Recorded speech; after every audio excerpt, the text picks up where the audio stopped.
September the 27th. I hope the day is treating you well. Right now, it's time for coffee and to talk about the realistic utopia of a fair society.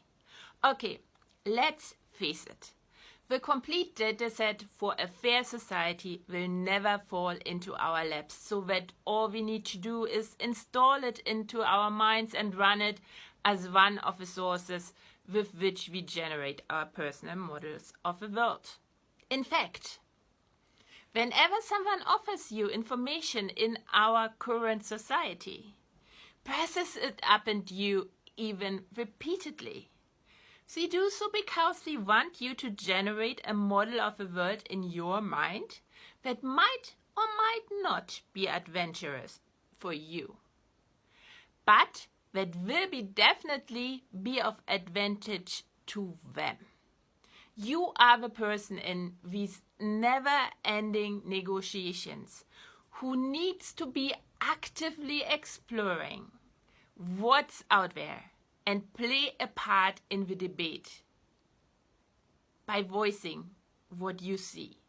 Or you become someone's pawn and the world in your mind is generated for you. It doesn't take an implanted chip or something. You cannot protect yourself with a tinfoil hat. All it takes is curating what information you hear, read, see, experience. And yes, there are everywhere algorithms at work right now, on all social media and in the media itself, that curate what information gets to you and what information doesn't. That's equally important. And either you go beyond it and seek what you don't see for yourself,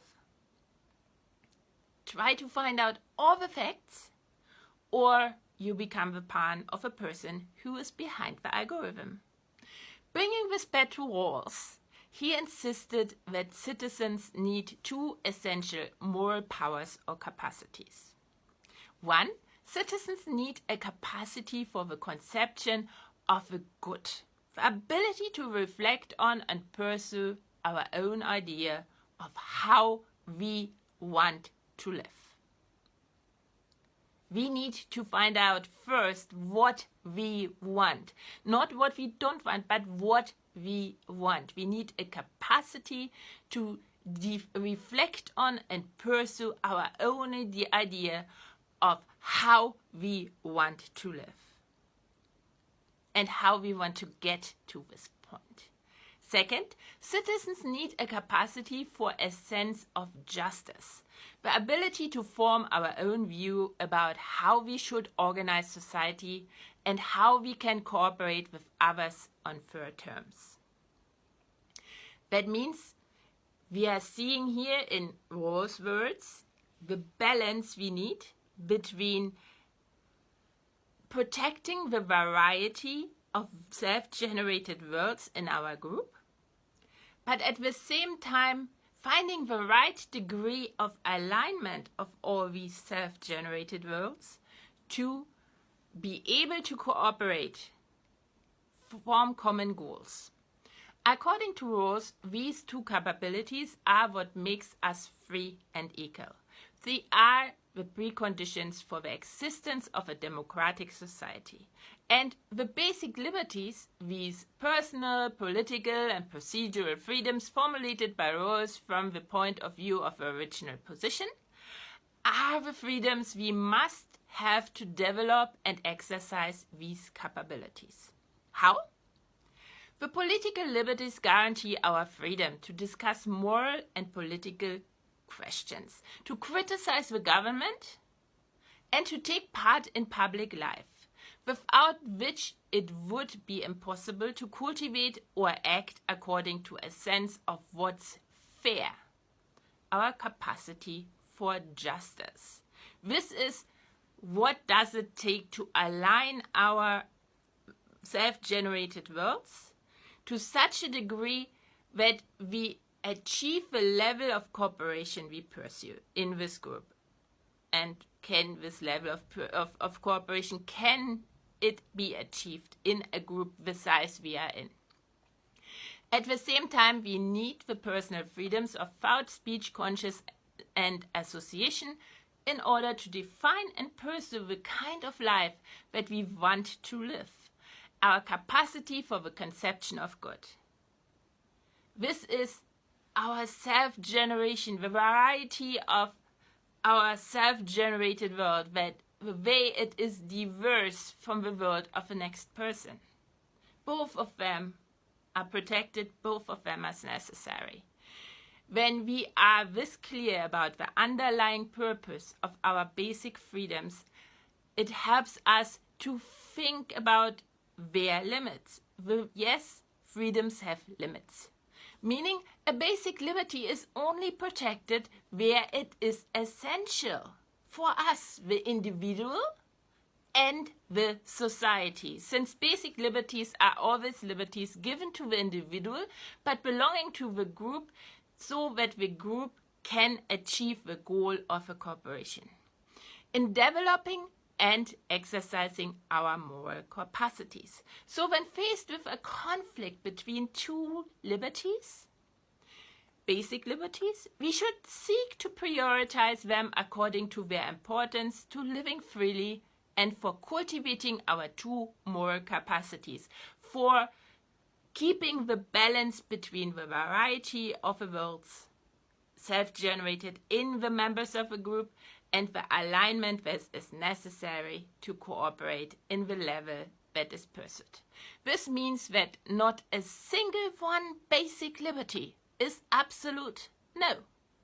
We can and must limit any of them if doing so is necessary to maintain a fully adequate set of basic liberties for everyone.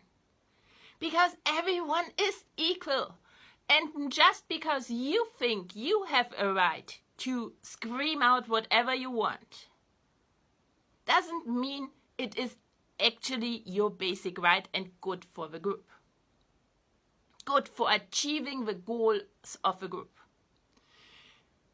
Resolving clashes inevitably involves a degree of judgment about the relative importance of different freedoms. There may be a range of reasonable solutions. And this flexibility is not a bug, not a flaw. It's a valuable and intentional feature of Rose's approach. What I really, really like about it. And this takes us back to the beginning of this post. Democracy, the never-ending negotiations about the data set we all use in our individual world generation processes in our minds in order to align our models of a world to such a degree that the desired cooperation is possible, is discourse and debate.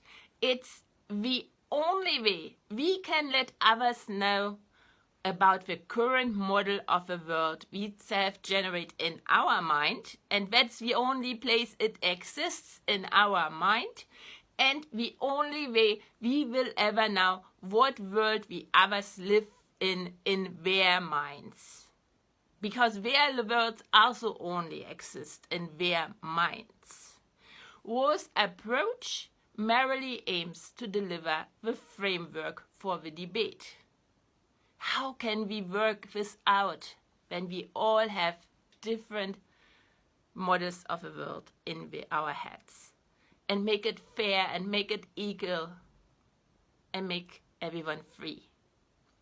Any thoughts? Tell me, tell all, we need this debate. It doesn't work without the debate. Because, as I said, the world you live in only exists in your head. And I will never know what the world is you live in unless we talk with each other. Okay, so that's all for today. You can meet me again tonight in a TikTok live where I prep our dinner. Tonight it's Greek meatballs with pasta. And if that's not your, and I'm talking fair societies because just prepping dinner is kind of boring. So I invite you to join me and I talk and you probably, hopefully, comment and join the debate. If that's not your cup of tea, there will be another post tomorrow about what Rolls felt about the tools of productivity. And who should own them. Anyways, until then, thank you for joining me today, and bye.